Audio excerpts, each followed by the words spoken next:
Hello. How are you? I'm good. How are you? Good. Who are you? Abbie Ferris. The Best Abbie person. Ferris. Yeah, the Abbie Ferris. Yes. Yes, Abby's name in my phone is Abbie, the best person in the world. I can't believe you haven't changed that. Yeah, you did that when I swear, like, oh, surely not the first day we met, but pretty soon after. Probably. I think it was the first time we met actually that I did that. How was your day? How have you been? Good. Busy. Like, working. Just obviously we just got back from Nashville, so like just putting some money back in the bank again. Basically, is what I've been doing. What about you? Yes. Have you thought that this month, well, July, went really slow? Slowly? Yeah. Yes. Yeah. I think like when you come home from like a trip, it's always like, it's a bit depressing, isn't it? Yes. I definitely went through that. Yeah. So I feel like you kind of just back into the grind, basically. You grind for so long to kind of get yourself over there. Yeah. You go away and then you come back and you're like, oh, back to it. But Back to work. Back to being a real person. Yeah. It feels like we are in some kind of fantasy land, I think, when we go to Nashville. Oh yeah, it's like you're on another planet. That's how I feel. Like a kid in a candy store. That's so true. I love that. Yeah. To be on this podcast, I know. I don't think I've been on a podcast. Maybe I've done one and it was really bad. So I feel like a podcast, like, so thanks for having me on. No, I think it's good. Like podcasts, I've never like. I feel like it's good to practice speaking, if that makes sense, with someone. Yeah, I think with radio interviews, they're so short, so it's hard to you don't talk like you would with a person, and then you can like record it and listen to it back, and I think that's probably really helpful. I mean, hopefully it's good. If you like it, otherwise you'll never listen to it. Otherwise I'm like saying, I'm never listening to that again.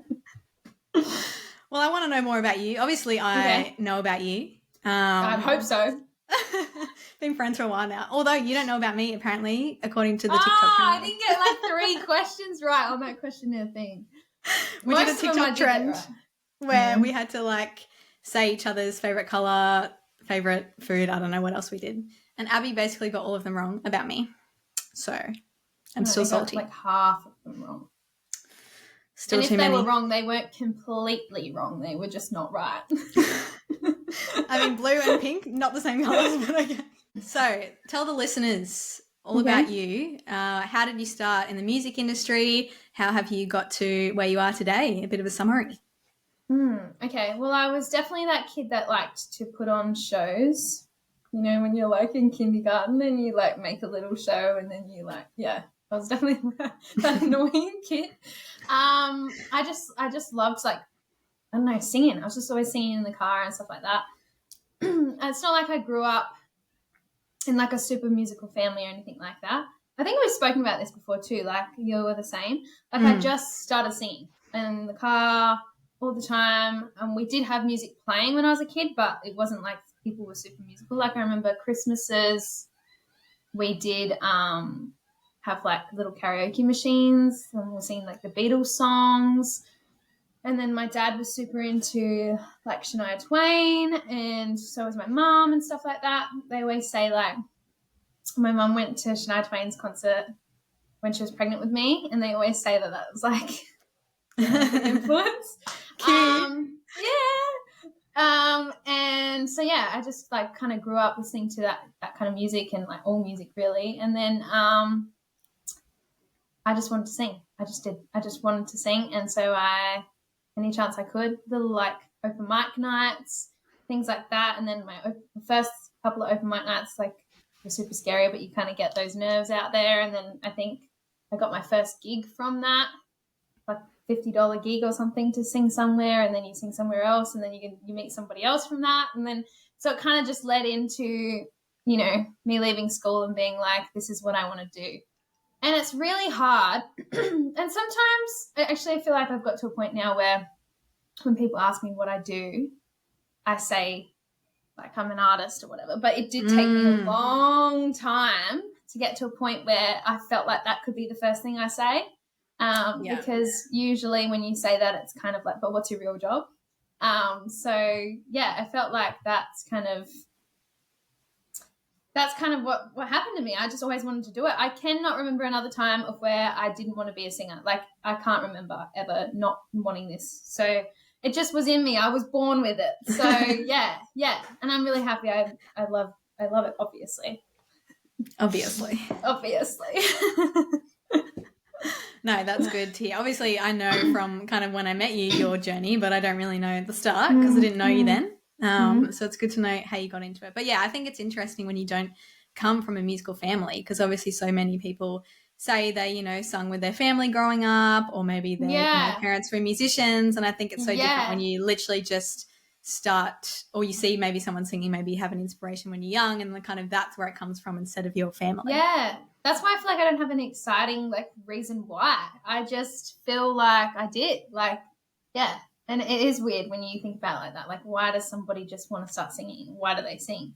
It's just in you, I think. So, and I don't think I like, you know how, I don't know if you felt like this too, but there's some people who are like just super naturally gifted. Like, they're just really naturally talented, and they've got that. They grew up maybe in a musical family and they've just learnt it all. And I don't feel like I was like that. Like, I listened to demos or like little things of me singing when I was a kid, and I'm like, why did you like think that I could do this, Mum? Like, why did you put me up on all those stages and like put me in those little musicals and things like that? Like, I don't think it was that great, but I feel like because I didn't come from it, and maybe you're the same too. Like, you sometimes, for me, I felt like I had to try harder because nobody around me was doing it. So I was like, okay, well then, this is what I want. I got to figure out how to do it myself. Yeah, no, I'm the same. I was not musically gifted. And my parents always say I was tone deaf for a while.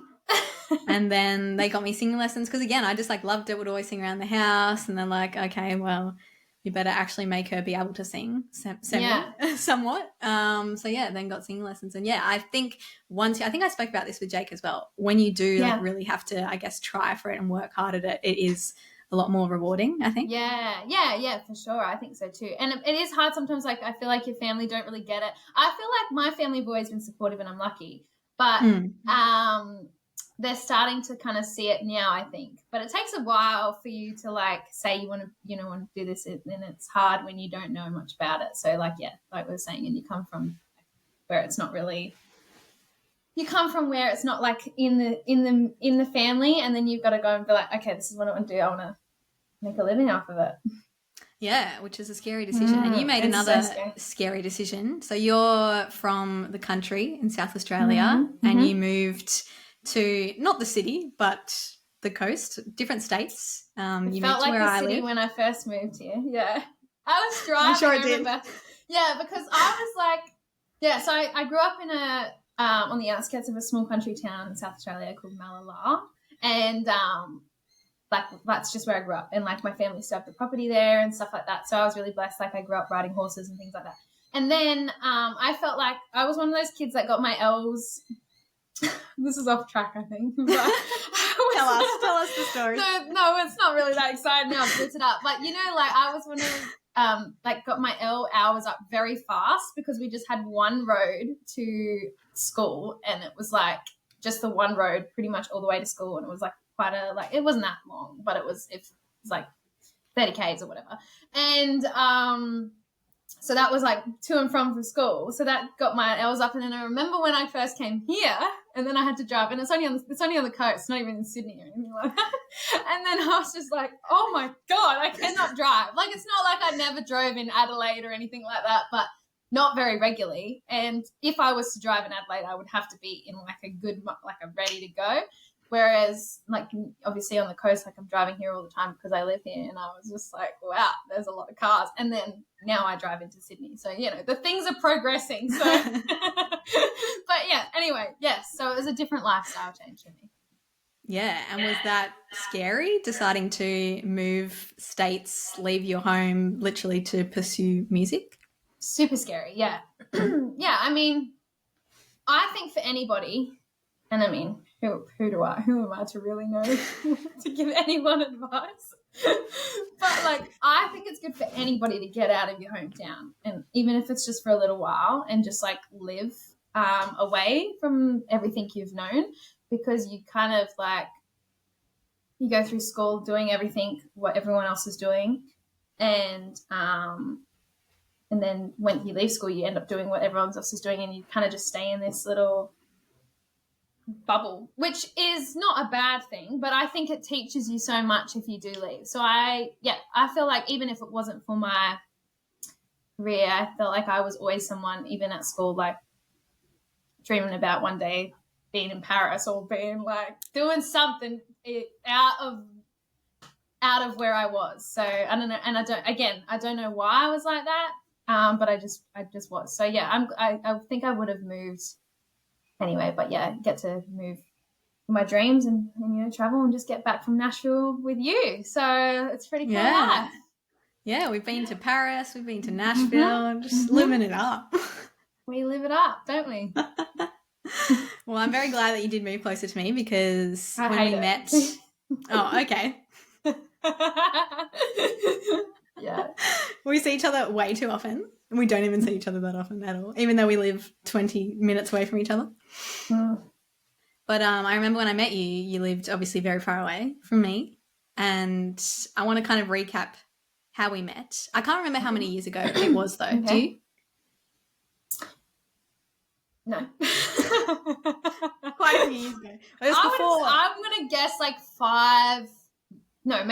years? 5 years. Well, how long did I know you for before my 21st? Because you were at my 21st. So we were friends then. I reckon like a year. Yeah. Maybe 2. So, I don't know, maybe 6 years. That sounds right. Yeah. 6, 7 years, which is a long time. Ooh, that's a long time, yeah. I know. Wow, It makes that's us so long. feel old. I know. That's so long. And to everyone, it was like an instant connection. It sounded like Yes, I was about a about to say romantic relationship. But yeah. Well, you go ahead. I want to hear it. Yeah, this is how I felt when I first saw Abbie. So yeah, I remember we knew each other through our manager at the time, but we'd never met. And I picked her up from the train station because she was coming to a gig with me. And I remember she just got in the car and instantly and obviously you don't know, like, before you meet someone, how you're going to get along. You don't know what they're going to be like. It's a bit nerve-wracking. And yeah, I remember she just got in the car, she just started chatting, and we just like hit it off immediately and like kind of spent that whole day and night together, I think, at a gig. Yeah. Ever since then, friends. Besties. Friends. Yeah, besties. Yeah. I'm glad we met too, yeah. We've been through a lot together, actually, haven't we? Yes, I know. You don't even think about it. And then you kind of recap the last... changes. Yeah. Yes. Yeah. And as we mentioned, we just got back from Nashville recently. Mm-hmm. How was Nashville for you? Obviously, we went to see Mayfest. We did a lot. You did songwriting. You did gigs. How was your time? Yeah, everything I wanted it to be. Like, I kind of had this vision for how I wanted Nashville to go, and it pretty much went like I want it to. Abbie is just closing her fridge so her food doesn't spoil. I was actually, I knew that I had to be ready by 5, and I just came home from work and I was starving, so I was just sitting there with the fridge open with just this pasta. I made this big pasta last night and just eating it. I can't stop I've seen you eating do that pasta. before. But yeah, it's just, I'm crazy. Like, pasta, I just can go. So I have to limit it because I'm here by myself. I could just like crush the whole pot. So I got to be careful. You should just eat it all. No one's stopping you. Yeah, but food costs so much money. Like, that's true. the thing. Yeah. Got a portion. Okay, what was your question? Nashville. Okay. Tell us. Oh, Tell us it was everything. This is what I mean about why I need to train myself to talk properly. So this is why podcasts would be good. It was everything I wanted it to be. So it was my second trip to Nashville. So I felt like I had my like bearings a little bit this time. I knew where I was going when I was thinking about something. And so, yeah, I felt like I got to like kind of do more because I knew it better. Yeah. You know what I mean? Like, it's not so... Yeah, and so to play shows over there, it was my first time playing like a show. Oh, so scary though, to go to Nashville and sing. Did you find that? It's so much like, it's so nerve-wracking, like exciting, more exciting than nerve-wracking, but it's very nerve-wracking. Yeah, I guess my gigs were more kind of songwriters round, so they're like real chill, and obviously had you guys on stage with me. So I think that made me feel comfortable, and I didn't feel too nervous. But I was just like, yeah, excited to be playing in Nashville. Like Yeah, when you in think about that, Nashville. it's insane. Yeah, exactly. Yeah, exactly. No, so I was really lucky to do the shows I did. I did one band show, which was really cool, at the Aussie barbecue, and like I hadn't met the band before, so you just had to kind of go there and be like, hi, and then play. Like it was so fun. And then, yeah, and then it was fun to, learn from other artists. We got to watch some of our favorite artists perform live, and that's always super inspiring. And I wasn't disappointed by anyone. So No. that's really good. And not like, when sometimes you're like... She's usually disappointed, guys. Oh, yeah, usually I'm super judgmental.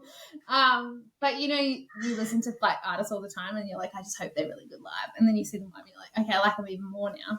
Yeah. And then, I got to learn so much from everybody. I feel like it just made me want to go back again. So it's like an addiction. It's like literally an addiction. Like I don't think I can control it. Just going to be there tomorrow, guys. I'm just like, I'm back. I'm already going like, okay, let's put some money in the bank. Let's go back. Yeah, I think it has just become that thing that, I mean, for me, I want to do like every year. It's just going to be like a kind of routine now. But obviously, yeah, it's expensive. So you've got to save some money first. Life is expensive. Sure is. You're not wrong. Now, you also wrote quite a lot of songs over there. I had the pleasure of hearing them after you wrote them because we're staying together. So we're showing each other our songs. And I guess, obviously, I love a good breakup song. We all know that. And you haven't really released anything like that. You have had more, I guess, happy songs, which is lovely. Yeah. But what are we going to hear next? Are we hearing any breakup songs? Are we hearing anything like that? Any sad ones? Yeah. Well, I feel like for me in the last... how long has it been? 7 months. My life's changed a lot, and I think you're going to hear that in my music. I think it's going to be different from... I've already kind of put the first of like a new era. I'm going to call it era. I'm going to be like Taylor Swift. Call it era out with Shut Up and Kiss Me, which I'm really loving. And then I think it's just... Yeah, I wrote a lot of songs. I wrote some breakup songs. Went through like a long-term relationship ending, so that obviously brought out a lot of things that... I'm learning about myself and like about life and like new perspectives on things and about what I want going forward, and that's all going to come out in this whole new project that I've been working on. And yeah, Nashville last year for me was like the first start, I think, in a change, in that changes that were happening in my life, even though I don't know if I kind of saw it happening when it was happening in front of me, but as like I look back now, I can see that Nashville last year and then Nashville this year was like a full circle moment. So there's going to be a lot of songs, I think, that you can kind of even hear the story of how the breakdown happened for me in my life and then also coming back up from that. So that's kind of, and breakups are really, they're really, really hard and sad, but there's a lot of good, I think, on the other side too. Like, I mean, I don't know if that's how you, like, I think you would say the same thing. Sure. Like they're hard, they're not fun. But like usually there's reasons on both sides for things, and so like you come out the other side and you get better. And you learn more about yourself. So that's what I think is going to come out in my music. So yeah, I wrote some breakup songs. I did, and this is my first breakup, so that's why you've only ever heard Abbie's song, I guess. So you got to Makes like sense. Go through it. Yeah, you got to go through it.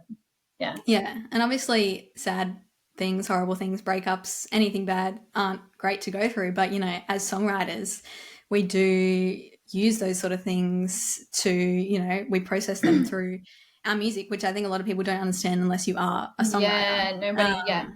And obviously that's horrible to happen, but it's great for material. For your art, yeah. Well, I think, yeah, that's what I think. Like I think us musicians, like we can't really sit in our emotions. We have to write about it, like to get it out. That's what I think. Like we just have to. Like I can't sit. I have to just boom. I have to get it out somehow and like write these songs. And it's like how you're feeling in the moment. And it's really cool because it's like a diary, basically. And so, like, you go back, for me, like my first Nashville trip to my Nashville trip now, I can literally hear the songs and hear how I was feeling in each moment. And, like, some of the songs that I wrote earlier in this journey that I was, like, I'm having, this change in my life, I don't feel that way now, but I can still feel that. Like, you know, when you go through and you listen to music all the time when you're going through a hard time, and you can, like, hear how, like, the songs you choose to play during those, like, they change too. The same way when you write songs, like, you can hear the journey changing. And so, like, yeah, like, and I think it's good to put all aspects of that out into the world, because, like, anytime I cannot go through a day now without listening to songs. Like, I can't listen to music at some point in the day. Like, I will go and use my headphones. Like, obviously at the gym, I just won't go to the gym if I haven't got my headphones charged or whatever. Like, I'll literally turn around. Like, I mean, I know the gyms where you want your headphones, but even so, like, just anywhere. Like, I go to the grocery store, like, anywhere I've got my headphones in. I'm either listening to my own songs or no shame. Like, just because it's something I had to process, I have to listen to it and, like, feel it and feel it and feel it and feel it. I'll write about it, and then I want to listen to it, and then I want to feel it until I don't want to feel it. Then I don't feel that emotion anymore, and then I write a song about something, the next part that I'm feeling, if that makes sense. And that's how I feel about listening to other people's music. So I think it's a really cool thing to put out music like that, even if you don't feel like that anymore, because there's somebody out there that might need to listen to it at that stage. That's a long rant, but I feel like, we're so lucky. I'm so lucky that I get to write songs, because I literally think I would be so much more crazy than I am. We don't want that. No. I think it's so true, though, what you said about, and I was literally about to say this, so you read my mind, releasing these kind of songs for other people in a way, because obviously, as you said, it's a diary entry. Like, really, you don't want people reading your diary entries. It's not fun. So, we release these songs not necessarily because we want everyone to know our business, but because, you think of the songs you were listening to going through your breakup and what I was listening to and how they help so much. And you're like, if this song of what I went through can help someone like other songs have helped me, then of course you're going to release it and try and, help someone else that's going through that. So, for people that, get upset when you release songs about them, it's not for us, it's not for them, it's for the wider community. Yeah, I think that's a really good way to look at it. Yeah, for sure. I think that's a really good, because I almost feel like once I've written the song, it's like I don't really hold that grudge of that part anymore because I've written the song. Does that kind of make sense? Like when, like when I sing the song, I can get back into that like feeling that I felt when I wrote it. But once I've written it and I've listened to it and I've felt it, that uncomfortable emotion enough, it's like I don't hold that part of the grudge anymore. Like, so I think I don't know how people, like, when you go through a breakup and you don't listen to music and you're someone who doesn't, I don't know how you would get that out. Like, I feel like, and I can totally understand why people write so many songs about breakups.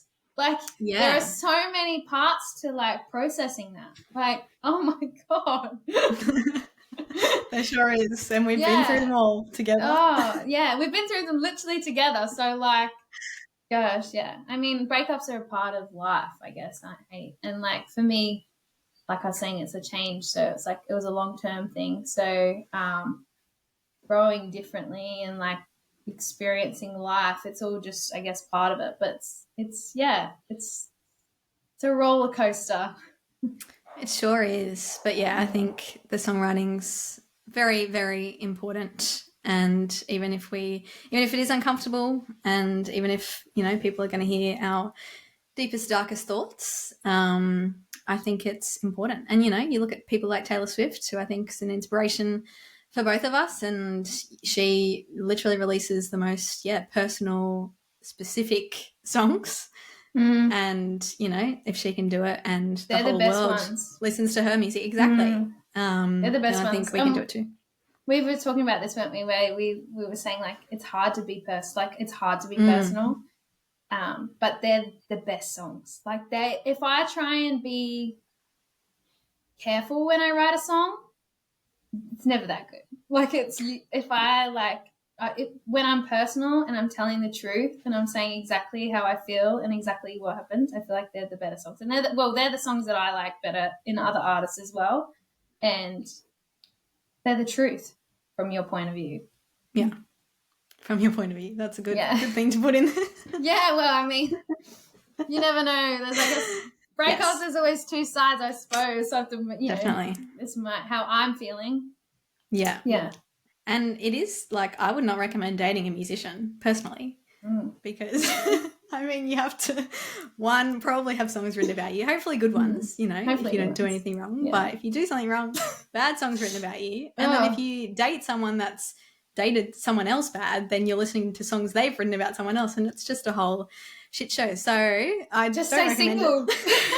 It. Just stay single. Yeah, I mean, props to anyone that can date us, but it's a job. Yeah, well, we're good people, so we are. We're a catch. We're a catch. Okay, back to the professional things. Okay. Jokes, that's boring. I do want to talk about because I feel like you've had quite a unique experience in your career. Obviously, I know this because I've known you, but you've had managers, you know, pretty much for most of your career. Yeah. And I guess I kind of want to know, how has that experience been? Because I guess a lot of people don't have that, and maybe they have a manager later on in their career. But yeah, you've kind of, I guess, had those people helping you, but also influencing you, you know, throughout your whole career. So how has that been? Yeah. So I guess all my relationships have been long term. Really. Like I don't feel like, that's why I feel like lately it's been a good chance for me to figure out what I want to say and who I want to be, and like that's why I think that there's been this big shift in my life. So I guess I was lucky to have like someone believe in me in the beginning, like my first manager, and I learned a lot through that process. But then I also did learn a lot about maybe not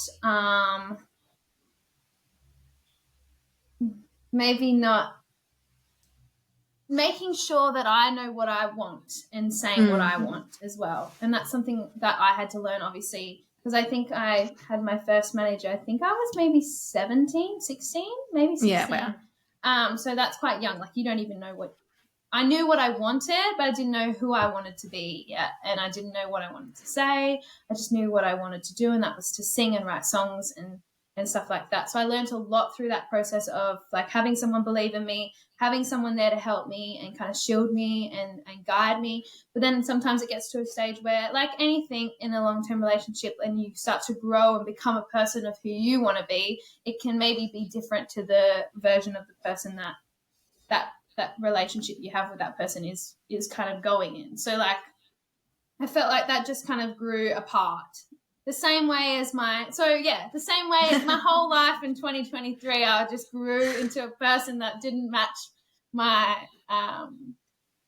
like the people I was involved with then. So yeah, I feel like there's pros and cons to that, isn't there, really? Like there's a pro that you learn and you grow with that person, but then when you start to grow apart, it can be hard. But you learn that too, that you need to, sometimes there's good and goodbyes, you know? So like sometimes you learn how to figure out what you want and what you don't want. It's important to know what you don't want to, and it's important to know that you can say no to things, or that you can do things on your own and you don't need someone there. So look, I mean, I think if you find somebody that you click with and you can be totally honest with, and you can say no without feeling like you need to people please, and that's something that I had to learn and I'm still learning, is to make sure that anytime I make a choice, it's with me saying, do I think this? Do I think this? You know? And I feel like at this point in my life, I've gotten really good at it now, where I am not letting other people influence me. And if I am, I feel like it's people that are on the right trajectory, which is where I feel like I'm sitting right now. in my life. That's good. So I feel like lucky. I don't know. Your question was, what do I think about having managers? I think it's good because you need help in this life. Like anyone who's willing to help you get where you want to be and see you succeed, I think that's really, really like special. There's not heaps of people out there like that. But then I also do think it's really important to figure out what you want to say and that you're not influenced by the people that you meet when you're young, because things change and life changes. So I don't know, people come into your life for a reason, don't they? You love when I have my little big rants about life. Your advice. I remember even like when I was going through breakups and you hadn't even been through that, like you just always had really wise advice, which I enjoy. I just don't listen to myself though. No one does. I feel I need to like stop and look at the outside. Oh, I'm glad that I gave you good advice because I hadn't been through one, but I could. Oh, I'm glad. Thank you. Well, you were very helpful as well going through the changes that I was going through. So I mean, I'm lucky to have you. Well, likewise. I'm glad we can help each other. Oh, getting all cute now. Cute. You did say something though that I thought was good. I think obviously I asked you just your experience with managers, which is so different for everyone, but I think it can be, I mean, for me now, I think it's hard to trust someone with my career like that. Yeah. Because it is so hard to find those people that want the best for you and have your best interests at heart. But I think, it's so much easier when you do know exactly who you are, you know what you want, and you won't I guess, let someone change that in a bad way. Yeah, no, for sure. No, I think it's so hard. And also because when you think about it, like if you think about it as a business thing, like we are the product, right? And that's super hard because it's very hard for you to separate that from being personal. So like it's super hard when you're trying to find someone to believe in you because they're believing in you. Like they're selling you, they're changing you, like because you are the product that you know what I mean. Like not that you're selling, but that you're the thing that you. It's not like you've got this outside thing that they're both working towards, and it's like this business. It's like you are the business. So like that's even scarier to have someone involved in your career because it is literally you that they're involved in. So yeah, no, I can tell. I can totally get. I think from what I've learnt that you're either better off on your own or with people that are totally 100% on the same wavelength as you. And if you feel like they're not, I think you're probably better on your own. That's what I think. Do you feel like that? Yeah, until you find somebody on the wavelength again? Like, I mean, it is kind of like dating as well, which it's funny to talk about. I know we've had this conversation before, but it is like a relationship. Like dating. Yeah.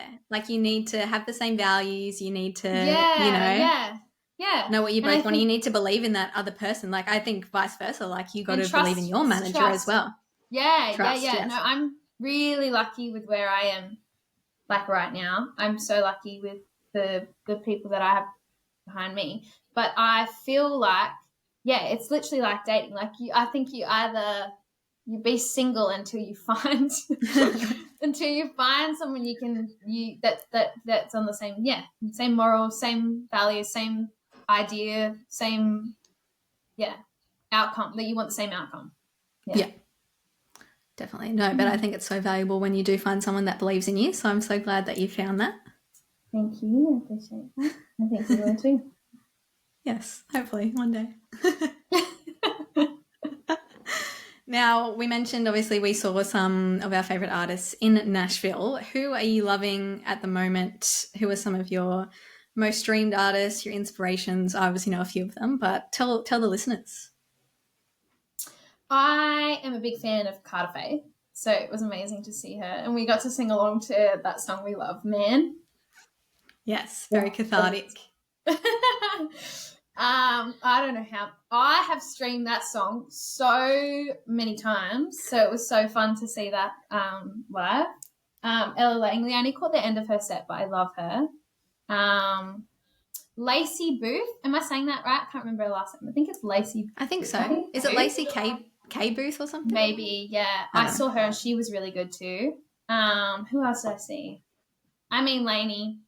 I knew she was going to be great. She was even better than the last time I saw her in Australia. on that big stage. So she was super influential. I don't know. I feel like they're the ones that I can think of at the top of my head. But even some of those little writes that we did, like a little songwriter rounds and stuff, there was a couple. I went to one at Losers and there was a girl there. Gosh, I can't remember her name. But she was really good. And, like, she just, like, kind of flicked a switch of something in me, like, you know when you see someone live in an intimate setting and that helps too, to help you think about something differently when you go up and do a show like that too. And she just gave me a few little, like, tips just from watching her perform of, like, okay, yeah, that's cool, like, I do it like that or whatever. And I felt like that on my last Nashville trip too, like, some of those little intimate sessions were really cool to catch because there's no one else, there's not many people in the crowd, but you learn so much, like, how to speak about a song, and, like, you can just, I don't know, it's just, like, cool. So yeah, even those little shows were, like, inspirational too. But I mean, I feel like there is so much to take in CMA Fest. Like, that was my first CMA Fest. Obviously it's your second, but there is so much to take in. Oh my gosh, so much happening. I was just like, whoa, I can't take it all in. I try to be like a sponge, but then there's only so much you can do. You have to go away for a bit, go back, because it's just, like, too much. Yeah, and I think because obviously the first time you went over, you were just kind of doing your own thing, I guess. Obviously you saw some people play, but, like, I think CMA Fest is just so much. Yeah. And then you also obviously want to write your own songs and do your own gigs, and it's just, like, overwhelming. And you're playing too, and you're just like, oh my gosh, I can't. Yeah, exactly. But yeah, no, everyone was great. Like, who did you want to see? You obviously wanted to see Carter. I mean, it's funny saying this now, but Ingrid Andress I really wanted to see. Still love her. But obviously, what do you think about that situation? I was just shocked. Like, I think someone sent it to me and I didn't know who it was at first. Like, I was just listening to the audio and then I saw it was her, and obviously I'd just seen her live and she was amazing and I love her so much.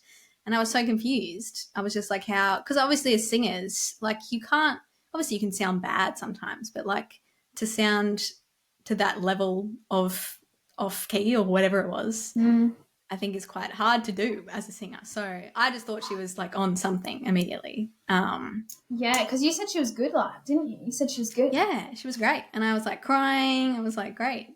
So, yeah, to see that I was really upset for her. And obviously all of the hate and everything is horrible. So I really hope that she can come back from that and, you know, keep releasing songs and playing live, because I love her and I'd love to see her again. So we'll see what happens. It's probably going to be a hard thing for her to come back from, really. But I think she will. But it must be so hard. Like, I feel like if I do a bad show, I am so hard on myself. Like, I think everyone's probably like that as a musician, like, or an artist or whatever. But, like, I think it's going to be so, I would be so hard on myself if I did something like that. Yeah, and imagine, like, the whole world basically seeing your most horrible performance. And it's just, like, there now. Like, she's just got to, like, accept that. Like, that's so hard. But, I mean, I think she will and she should. But it's just, yeah. Because I think she obviously was on something. Or, like... Yes. I heard something about, like, some sort of auto-tune, and because she did it a cappella, they, like... Yeah, like, you know how you choose your key? Yeah. And then I think because she was a cappella, it just, like, went weird. So I think she probably wasn't singing great to begin with.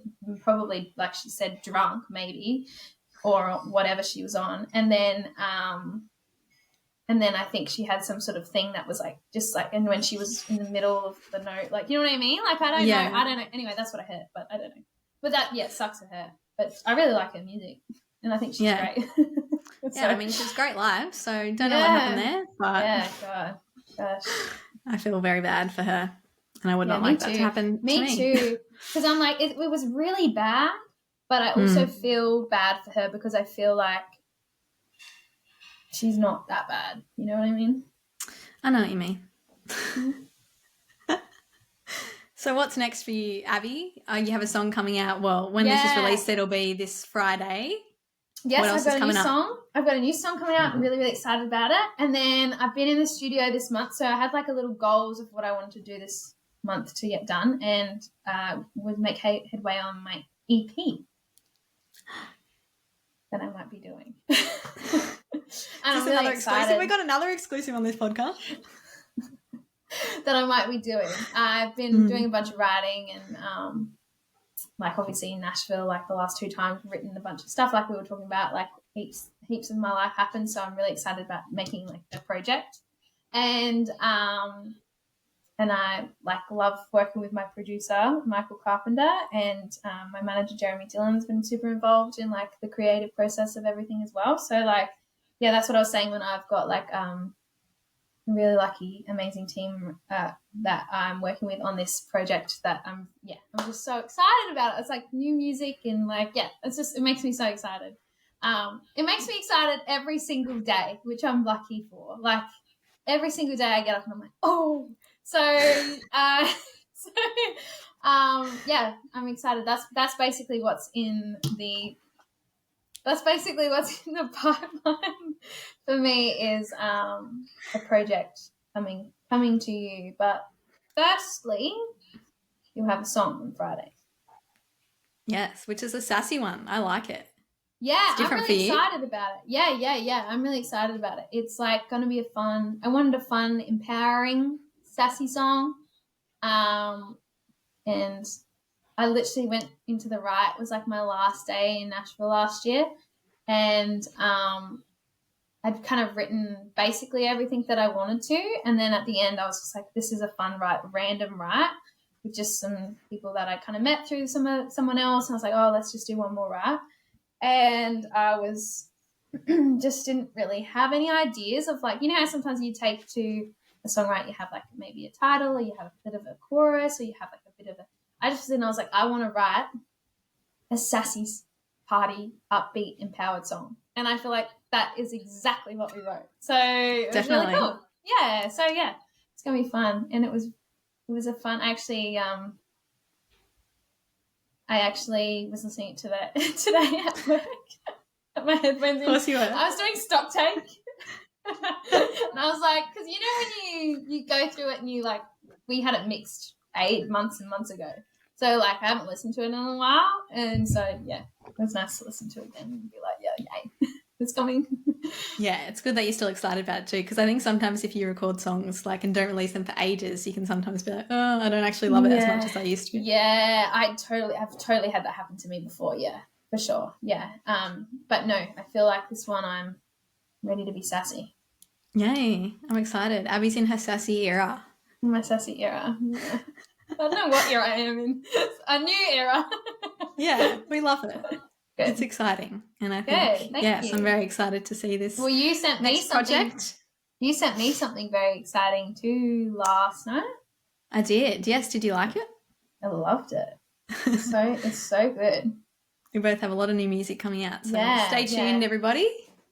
What's in the pipeline for you? Oh, you got an EP coming? I have some things coming. Still making all the plans, but definitely a lot of new music and quite a bit of touring as well, which is exciting. So getting out on the road and just trying to like do as much music stuff as possible, I think, because it is it's so exciting when you're doing it, and then if you kind of stop focusing on it as much, obviously you have other stuff going on in your life, you kind of forget that joy and excitement, and then it's all exciting, which is good. Yeah, I think it's so good. Yeah, like I was saying, like every day you've got something to like work on, and it's like, I totally get that.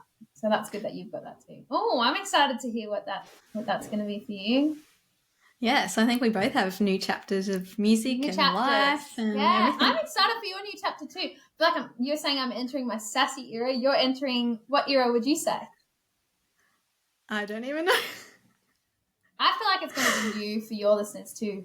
Your listeners. Yeah. I'd say like my healing era, but then also not.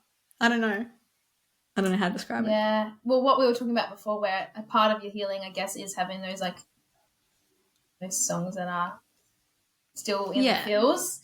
So yeah, and then you write them so long ago and then you don't get to release them. So it's like you do actually want them to see the light of day, even though you don't feel like that anymore. Even though sometimes you don't feel like that anymore. Yeah. No, it's crazy. Yeah.